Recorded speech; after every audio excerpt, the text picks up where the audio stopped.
Mostly लड़के कभी भी अपने पापा से अपनी फीलिंग शेयर कर ही नहीं पाते। इवन अगर कोई अच्छी खबर है तो भी बहुत संकोच करते रहते हैं। मतलब हमने कभी पापा के सामने अपने आप को एक्सप्रेस करना सीखा ही नहीं। और अगर कोई बुरी खबर हो तो उसको जितना टाला जा सके या जितना खुद ही संभाला जा सके, इसका फुल प्रयास रहता है। बढ़ती उम्र के साथ पता नहीं ये कन्वर्सेशन गैप हम सबके बीच में कैसे आ जाती है। मैं खुद इस चीज से बहुत परेशान रहा हूँ, तो मैंने एक तरीका निकाला जो मुझे मेरा हेजिटेशन मिटाने में हेल्प किया। आई डोंट नो आपको कितना हेल्प करेगा। जैसे ही मुझे पापा का कोई हेल्प चाहिए होता है, सबसे पहले मैं कुछ चीज एनालाइज करता हूँ।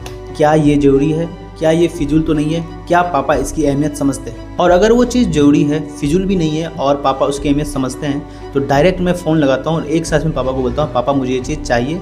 और मैक्सिमम टाइम सिर्फ मेरा काम कॉल करना होता है और काम हो जाता है। लेकिन अगर मैं सोचने में ज़्यादा टाइम ले लेता हूँ तो फिर वो काम रह जाता है। यार, सब काम के लिए पापा को तंग करना जरूरी नहीं है। उनका भी उम्र हो गया है, उनके अपने काम भी तो रहते हैं। उनको डिस्टर्ब करने से अच्छा है ये काम मैं किसी और से करवा लूँ। और फिर बात हो गई खत्म। लेकिन पता नहीं मुझे उस दिन क्या हो गया था। मैं पूरा इमोशनल था। दोपहर का समय था, पापा खेत में काम कर रहे थे। मैं उनके पास गया और बोला, पापा आपने ये सब काम अकेले कैसे कर लिया? मुझे आपके जैसा बनना है, आपके इतना ताकतवर बनना है, आपके इतना मजबूत बनना है, आपके इतना जिद्दी बनना है, विजनरी, बुद्धिमान और वीर से अलग चलने वाला बनना है। अरे बस बस, क्या हो गया आज तुझे?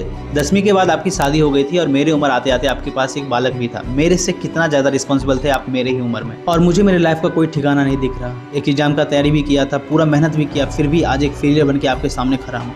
तो आपने मेरे उम्र में इतनी सारी मुश्किलों का सामना कैसे कर लिया था? मुझे तो कभी कभी डाउट लगता है कि मैं आपके जैसा कभी बन भी पाऊंगा। लेकिन मेरे जैसा ही क्यों बनना है? मेरे से बेहतर बनो, मेरे से ज़्यादा ताकतवर बनो, मेरे से ज़्यादा मजबूत बनो, मेरे से ज़्यादा बुद्धिमान बनो, मेरे से ज़्यादा पैसा कमाओ, हर अच्छी चीज़ में मेरे से 2 कदम आगे बढ़ो। जो दिक्कत मेरे साथ थी वो दिक्कत तुम्हारे साथ नहीं होने वाला। ना तो तुम्हारा अभी शादी होने वाला है, ना ही तुम्हारे अभी बच्चे होने वाले हैं। तो मैंने कैसे उन सारी चीज़ों को संभाला, इसको भूल जाओ। और हाँ, जो चुनौती तुम्हारे सामने है उसके बारे में मुझे नहीं पता कि तुम वहाँ से कैसे निकलोगे, लेकिन मुझे तुम्हारे ऊपर विश्वास है कि तुम उसका सामना भली भांति कर लोगे। बस एक बात हमेशा याद रखना कि माँ बाप हमेशा यही चाहता है कि उनका बेटा बेटी उनसे 2-4 कदम आगे ही रहे लाइफ के हर अच्छे फील्ड में। हमारे अंदर कोई खोट नहीं होता है। हम तुम्हारे भविष्य में ही अपना भविष्य ढूंढते हैं और हम हमेशा तुम्हारे साथ हैं। धूप और तेज हो गई। मैं चुपचाप खलिहान में खड़ा था, लेकिन पता नहीं मुझे गर्मी नहीं लग रही थी।